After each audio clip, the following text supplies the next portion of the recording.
Well, hey, everybody, it's Friday night and it is Quantum Wellbeing. It's Quantum Wellbeing show, but it is Quantum Wellbeing. Is it Quantum Wellbeing in your world?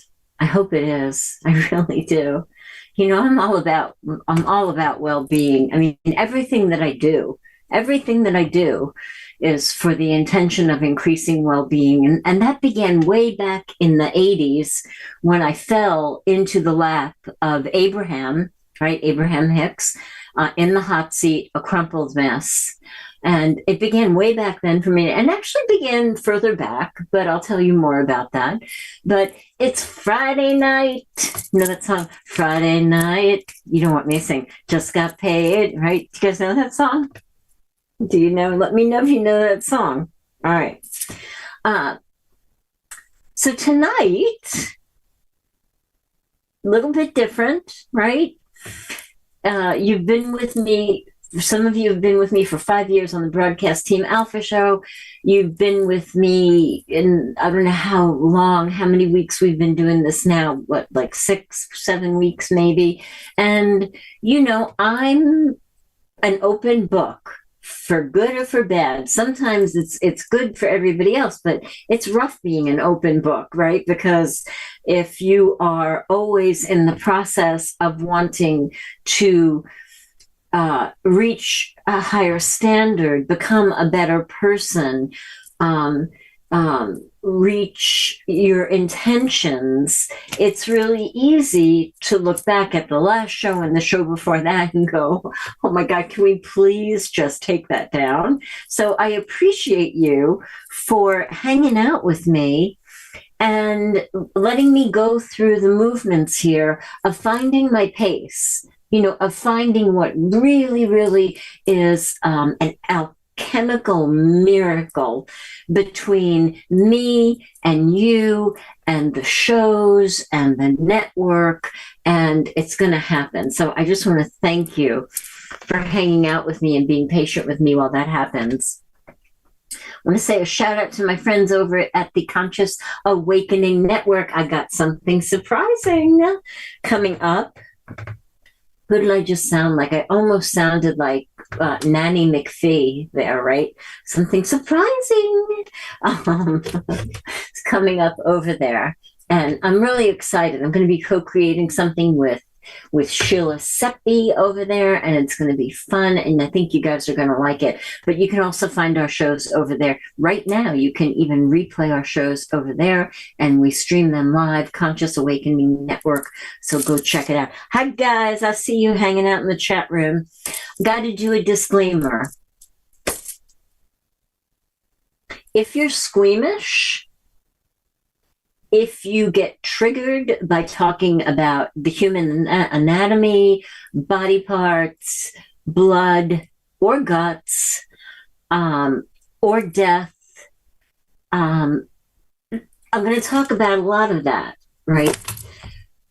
But I'm also going to, amid all of those other aspects that I told you I'm going to talk about, is going to be the fragility of life, the magic of connection, the absolute magic of connection, the courage and valiance of the human spirit and soul. And I'm going to talk about miracles that happen in the presence of love. Miracles always happen in the presence of love. So tonight I have a few experiences I want to share with you from when I was working in the burn and the trauma ICU that was lovingly known the BTU, the BTU.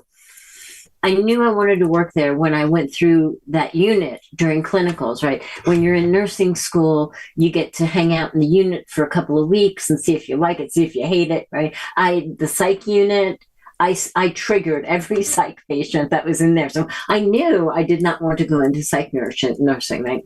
So one psych patient was like, "You put radon in the air vent." And I'm like, "Okay, I'm out of here. I'm out of here. Psych nursing's not for me." I knew I wanted to work in the BTU, in the burn trauma unit, the minute I stepped foot in that unit. I just absolutely knew it. It was intense. It was a very messy place, probably even messier than the emergency room, if you could imagine that. The patients were often in very grave danger. I mean, wicked. 12-hour shifts would evaporate in what seemed like minutes. And the only thing you could really count on working in the BTU was that very little was predictable. So you had to be ready for anything. I remember one night I was taking care of a gang member, and for whatever reason, we didn't lock the unit. Oftentimes when we had gang members, we would lock the unit, but it was a night shift, and for whatever reason, we didn't lock the unit.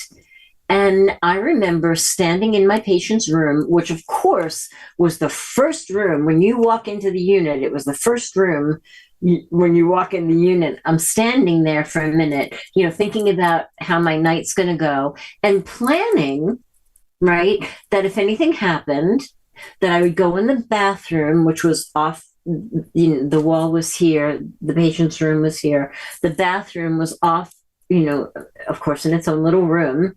And you never really want to go in a patient's bathroom because everything that needs to be thrown away gets thrown away in there. But my plan was, if anything happened, I would go in the bathroom and I would wedge myself between the toilet and the far wall. So that's what some of the nights were like there. But I absolutely loved every single minute of it. Linda said she's got a storm, so she may lose connection. Okay, babe. All right. So I knew I wanted to work there, but you can't just go and work there when you're a nursing student. You have to earn the right to work in that unit. You really do. You have to earn the right. So I went right out of nursing school. I went to the cardiac step-down unit, which most people don't go to that kind of a unit right out of school. Usually you start on med surge, where just like the nice little old patients are, and you work up. But I went right into the cardiac step-down unit because I knew after 1 year, I could go work at the burn trauma unit. And I swear it probably was 365 days to the minute that I went and I applied and I got in there. It was amazing. I loved what I did, guys. I absolutely loved it. It was fast-paced. It was intense. There was so much to learn. I mean, so much. I'm thinking about having to know, right, advanced cardiac life support. That's not easy. You have to memorize every single drug for every single thing, including in case the person's dying of a spider bite. I mean, that is just one little snippet of the things you had to learn. There was so much to learn, and I loved every single bit of it. I loved microbiology. I loved everything about it. And I loved that there was always more to learn. We used to say that if the human pieces were living when the ambulance brought them in, right? The people came in through the emergency room in the trauma bay, and if they could kind of piece the pieces together enough to send them up to our unit, they usually would come up to the unit, then they would go to surgery, or they'd go to surgery first, and then if the pieces were still living, they would come to our unit. Sometimes we had such a high mortality rate during our peak season that we would joke, that we were going to put the sign for the morgue where the BTU sign is, because that's just the truth of what went on there.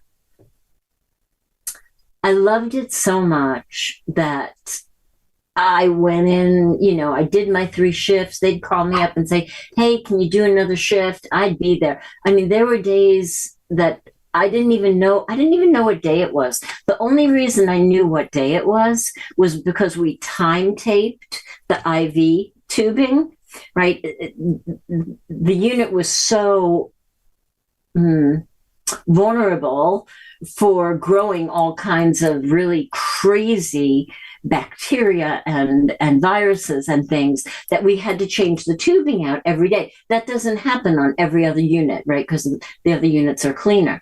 So the only reason I knew what day it was some days is because I have to go in and go, okay, if today's Saturday, the time tape is yellow, and then I'd put the time tape on my new IV tubing, and that's how I knew what day it was. But I loved it. I loved everything about it. It was busy. There was all kinds of smart people, really smart people. It was a teaching hospital.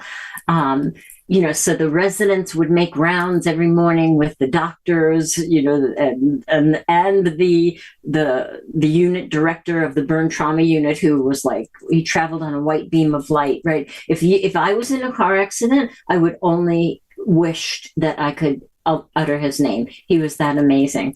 So you kind of get in the picture, right? So every room has a nurse. The nurses usually had one or two patients, and most of the time, the acuity, our patients were so sick and so broken, we usually had one each. The setting was tons of equipment, and a copious amount of IV pumps, sometimes more IV pumps than one could think you could keep track of.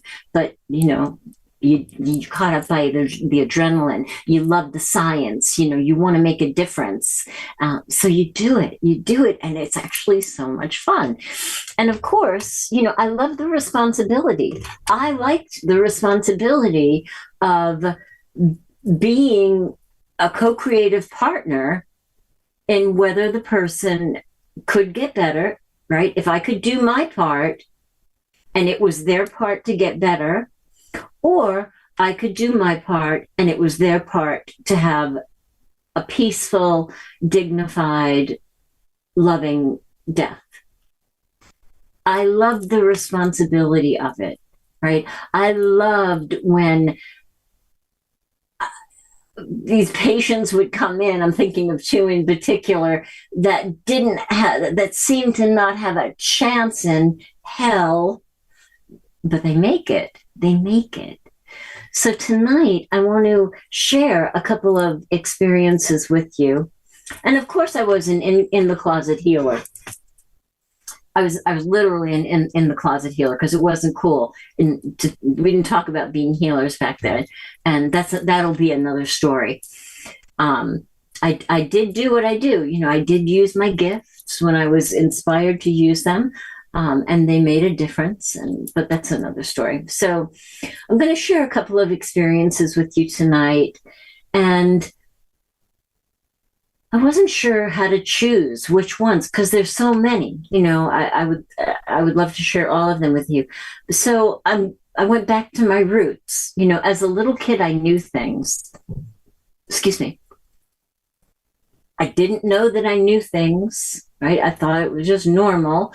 But then when I noticed the way that adults reacted to what I knew, then I began to understand that what I knew was something different than what everybody else knew. I knew when unexpected people were coming. I knew things that were going on with other people in my family, my aunts or my uncles that didn't live anywhere near us. And there was no logical way for me to know those things. I knew when there was going to be a car crash. I knew when someone was going to be hit by a truck. I knew when people in my family were going to die. I just knew. I knew a lot. And some of those things were not popular for a little kid to know. So I learned to stop telling people everything that I knew, right?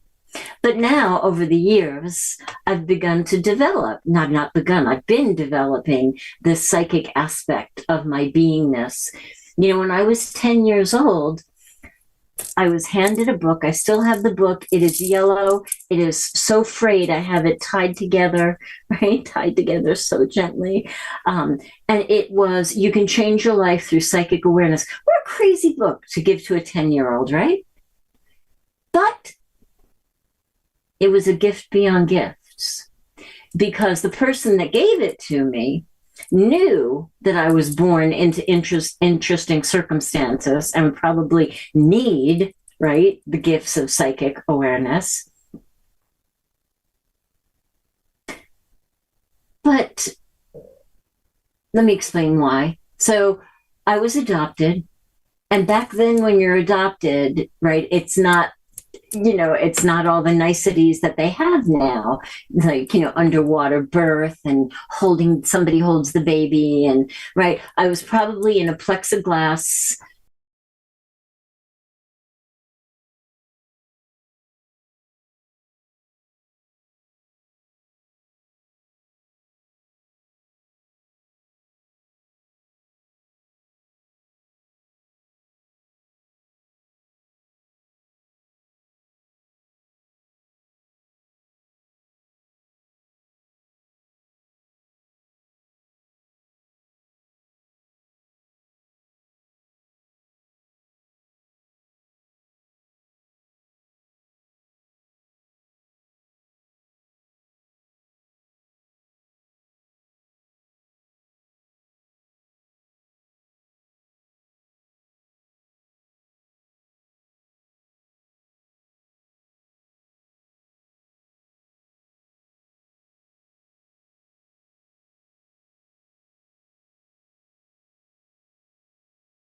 You're welcome. And thank you, for being the inspiration, for allowing me to share these stories tonight. So tonight I'm going to talk about Professor Vindicate. That's what I'm calling him. Professor Vindicate. Vindicate means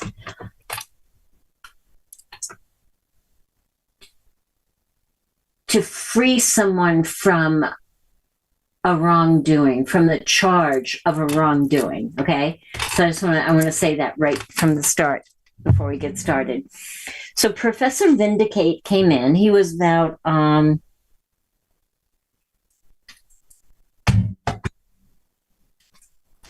late 50s, early 60s.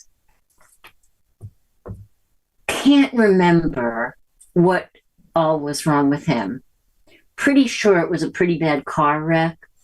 And he was a mess. He was a mess inside. Had no family. Couldn't contact anybody. Couldn't find anybody. But he had a living will. And that living will said, this is what I want. This is what I don't want. He didn't want any of all the stuff that got done to him in the next 4 days. He didn't want any of it.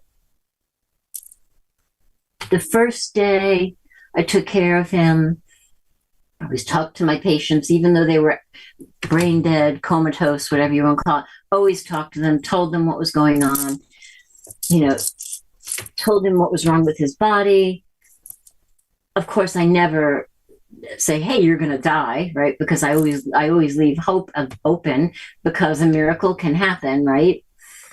So there was this one doctor on that wasn't the usual doctors that I hang out with. Oh, you had no sound. Excellent. All right. I'm not sure where you guys lost the sound, but all right. So Professor Vindicate came in. He was a hot mess. Body was a mess. He wasn't going to live unless a miracle happened. The attending physician was not somebody that I usually work with, wasn't part of the usual crew, and was ordering all this stuff. I mean, all this stuff. And as nurses, we got to keep an eye on all this stuff, right? To make sure that it's necessary for insurance purposes, but also, of course, for the patient's purposes. So they're doing all of these heroic measures. They're doing all of this exotic testing and invasive, very invasive things. So the first day goes by. The next day I had him, I said, hey, doc, he's got this living will here. Do you seen it? You can tread lightly. Oh, yeah, I saw it. All right, well, is this, I'm treading very lightly. More orders, more invasive things, more testing, more exotic treatments. The third day comes. So then I was working night shift. So I'm talking to the patient. I'm like, look, there's a lot going on. I know, because you're in the middle of it. You're experiencing it. And I'm doing my best to advocate for you. He's comatose, right? Air quotes. But I'm having a really hard time. I'm having a really hard time advocating for you. So the third day comes and I talk to the doctor, and the end result of the conversation was, Nori, if you feel that you are emotionally involved with this patient, we could get you assigned to a different patient. My hair was on fire, right? It's like, okay. All right, so he's going to play that card. So I really thought about it. I prayed. I touched my patient. I shared energy with him. I let him know what was going on. And I said to him, look, I'm running out of options here. If you don't want all this that we're doing to you, I really suggest that you make a decision, that you make your own decision. So I get the ethics committee involved, right? Not a popular move, right? Not a popular move with this doctor, but I don't care. I had to take care of my patient. Got the ethics committee. They got involved. You do what they do. They do an investigation. But it was on the fourth day, I was working with him that night, and I said, look, here's what I did. And I laid it out for him. I told him everything that happened, told him about the ethics committee, told him that I am absolutely out of options, and that if you can make a decision and you don't want all this, like your living will says you don't, then I really invite you to make that decision. He was rock solid stable, right? The whole night. Vital signs were great, didn't waver a bit. Nothing would indicate that he was declining. I got off at 7:30, came back in that night at 7 p.m., and the nurse that I had turned the care over to told me that he coded, right? He went into cardiac arrest right around 7:45, and he died. There were absolutely no physical signs or symptoms that would have led to the belief that that was going to happen, except for him making that decision. I love that. I absolutely, that's one of my favorite proof of what power we have, that we are not just this body. Pixie, this is my show tonight. Thank you. That we are not just this body, and we have sovereignty over this body. Amazing, right? All right. I'm going to tell you one more quick one, and it's not a happy ending, but it's the power of connection, the sweetness, the power, the beauty, the majesty of connection is worth listening to the story. So we're in the BTU, right? The burn trauma unit, which means we get burn patients. So got a call from the ER. We're getting a burn patient in. It's going to be my patient. And she's a 22-year-old nail salon owner who had a 6-month-old baby and some other little kids, a family-run nail salon, who kept their acetone in a place where it shouldn't have been, and there was a cigarette or a match or something, and the only thing that was not burned on her was where she had a big belt, right? And, a big decorative belt in her clothing. That was the only part of her skin that was not burned. Not a good picture, not a good picture at all. Plus, she had inhaled flames. So she stayed with us for quite a while, right? I mean, we really tried to keep her alive. We tried to save her life. And burns are very messy. They're very dirty, and they're opportunistic. So things would begin to grow in the burns that would require, when it got so bad, things would have to be amputated so that it wouldn't continue growing. And we all got to know the 6-month-old baby. The family was amazing. They were Filipino. They were so sweet. Even on the saddest day, even on the most painful day for that family, they would bring us coffee or they would bring us donuts. I mean, they were just the give and the take in this particular case was so beautiful. So the nurses fell in love with the baby, right? So you would often find the baby back in the nurses' lounge, and she was losing body parts and she wasn't looking good, and her lungs were maxed out, right? Because she had inhaled the flames, and her vital signs were starting to show that she was definitely going to go soon. So we're all in the room, and we've maxed out every possible thing that we could do. We've got nothing left, and the baby's in the nurse's lounge with one of the nurses, so in love with the baby. And the family is around the bedside, and of course I would always stay with them. So I'm there with them, and they're praying and doing their personal ritual, holding hands, a beautiful, touching, heartfelt, very accepting. The family was very accepting of the fact that this 22-year-old girl was not going to hang around to raise her children, and be part of the family. And you could see the heart rate, right? You've all seen it on TV, get slower and slower and slower and slower. And I turned the alarm off because nobody wants to hear the flat line alarm, right? It's bad enough to be there with the patient, with your loved one dying. You don't need that horrible alarm. So I turned the alarm off.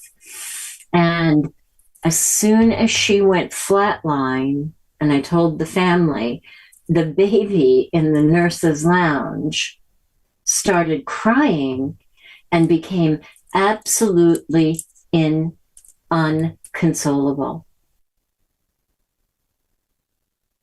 Mom flatlined, baby way down the hall in another room knew it.